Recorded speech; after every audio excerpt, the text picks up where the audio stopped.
O aplicativo de mensagens WhatsApp anunciou hoje que está investigando as empresas denunciadas ontem pelo jornal Folha de São Paulo. Elas são suspeitas de integrar um esquema que visava a caluniar o candidato do PT à presidência, Fernando Haddad.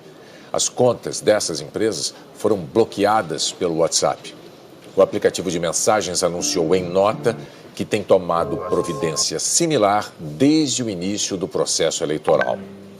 Na nota, o WhatsApp afirma que está investigando empresas que infringem os termos de uso da plataforma, assim como as que o jornal Folha de São Paulo denunciou ontem por fazerem parte de um esquema de envio de mensagens em massa contra o candidato do PT, Fernando Haddad. Na reportagem, o jornal afirmou que empresários pagavam até 12 milhões de reais por esse serviço. Afirmou ainda que esses empresários já se preparavam para uma grande operação para a reta final do segundo turno. A prática é ilegal, pois se trata de doação de campanha por empresas, vedada pela legislação eleitoral e não declarada. O WhatsApp afirma também que já bloqueou diversas contas de divulgação maciça que estavam ligadas a essas empresas.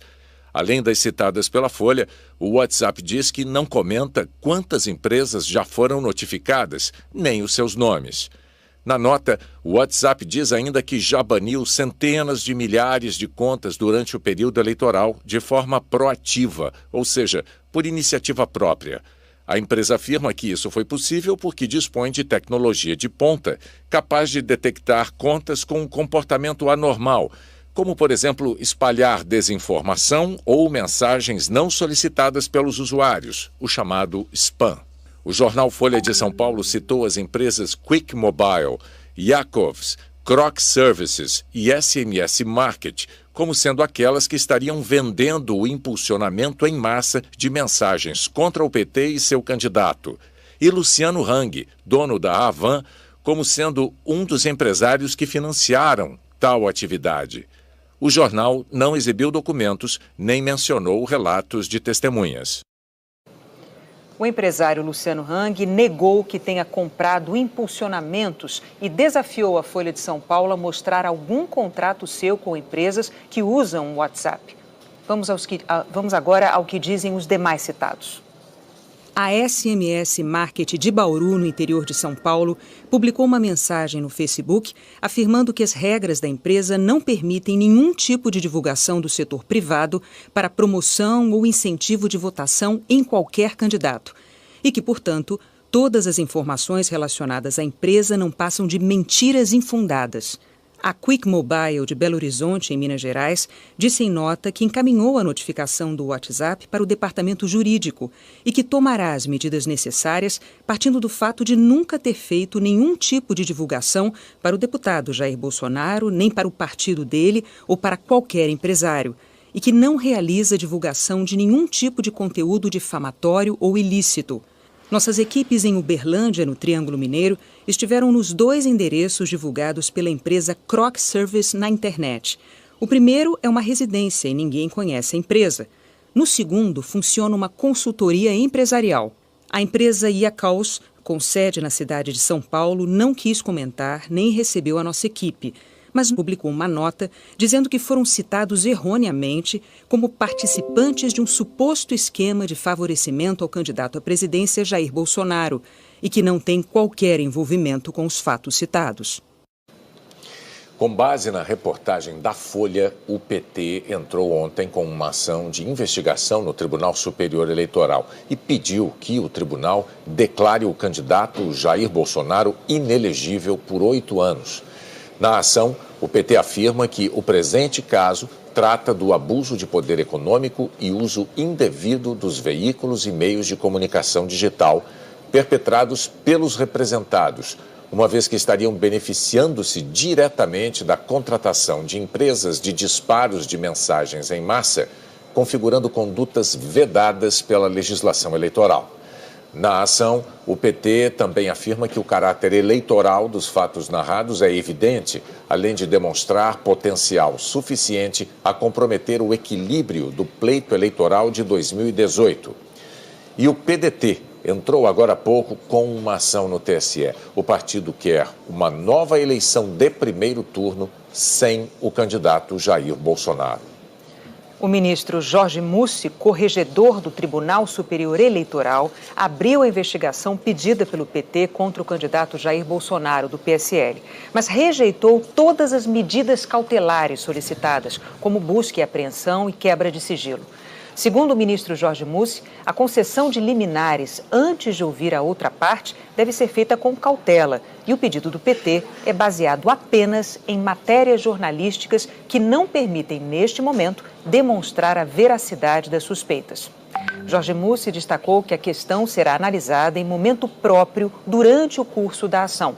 O ministro deu 5 dias para Bolsonaro responder aos questionamentos. A Procuradora-Geral da República, Raquel Dodge, pediu hoje à Polícia Federal que abra inquérito para apurar se empresas têm disseminado de forma estruturada mensagens em redes sociais, mas sobre os 2 candidatos e não somente contra Eduardo ou Fernando Haddad, O pedido foi entregue ao ministro da Segurança Pública, Raul Jungmann. Nesse pedido, Raquel Dodge destaca que a denúncia já tinha motivado a abertura de procedimento pela Procuradoria-Geral Eleitoral para verificar a existência de eventual utilização de esquema profissional por parte das campanhas com o propósito de propagar notícias falsas. E explicou que a situação agora exige apuração na ótica criminal. O candidato do PT, Fernando Haddad, voltou a comentar hoje a denúncia. Ontem a Folha de São Paulo trazia uma reportagem de capa muito séria, uma denúncia de que via Caixa 2 o meu adversário tinha feito uma espécie de tsunami no WhatsApp, cibernético, portanto, uma espécie de tsunami cibernético com uma quantidade enorme de calúnias contra mim. Quem sofreu o que eu sofri nos 4 dias que antecederam o primeiro turno, e só eu sou capaz de saber, porque a minha família foi atingida, a minha filha foi atingida, a minha honra foi atingida, tem que demonstrar um mínimo de indignação, com uma prática que nós, pela construção do Fundo Público de Financiamento, imaginávamos que pudesse ser superada, que é a utilização de dinheiro ilegal, dessa vez para caluniar o adversário. Não foi nem para fazer propaganda. Se ainda tivesse sido para fazer propaganda dele, seria crime, mas vamos dizer assim, bom, está fazendo propaganda do que fez. Como ele não fez nada a vida inteira, ele é obrigado a atacar. Ele é obrigado a atacar com calúnias, porque ele não vai botar o meu currículo no WhatsApp, o que eu fiz como ministro, o que eu fiz como prefeito, o que eu fiz na vida pública. O candidato do PSL, Jair Bolsonaro, reagiu desmentindo a reportagem da Folha de São Paulo. A manchete da matéria é uma coisa, o corpo da matéria é até outro, né? O corpo não é nada comprometedor. Eles têm que apontar que empresa é essa, qual a minha relação com essa empresa. Eu não tenho relação nenhuma com empresários nesse sentido. E outra coisa, eles falam em fake news. Nós estamos derrotando o PT com verdades. Nós não precisamos mentir sobre o senhor Haddad. Agora, fake news espalha ele, como ele tem dito, que eu quero acabar com o 13º, que eu quero acabar com o Bolsa Família, que eu votei contra um projeto de lei que falava dos deficientes no Brasil. Ele tem dito barbaridade a meu respeito, inclusive botado no seu programa eleitoral e nas inserções. E nós não temos feito isso. Eles estão desesperados.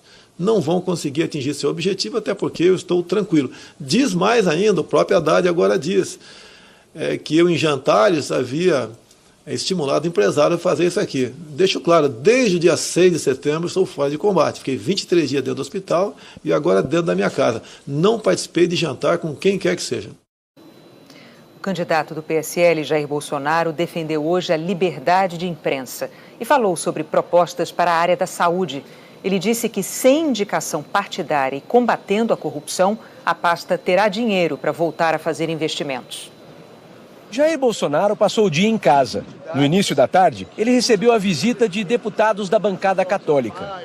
Mais tarde, Jair Bolsonaro recebeu um comitê de entidades de assistência à pessoa com deficiência.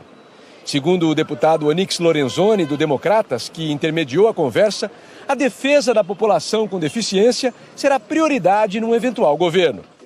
Em entrevista, o candidato do PSL falou sobre suas propostas para a saúde. Voltou a defender que não haja interferência dos partidos na nomeação de ministros. Disse que, sem corrupção, a pasta terá dinheiro para investimentos. As indicações políticas levam à ineficiência do Estado e à corrupção. Então eles têm que ter alguém, um médico de preferência, que seja um bom gestor, que seja patriota, que tenha autoridade e iniciativa para mexer nessa máquina. E nós acreditamos que se você conter os ralos da corrupção, é a única forma que você tem de sobrar recursos para você atender esta área, né, tão necessitada que é a questão da saúde.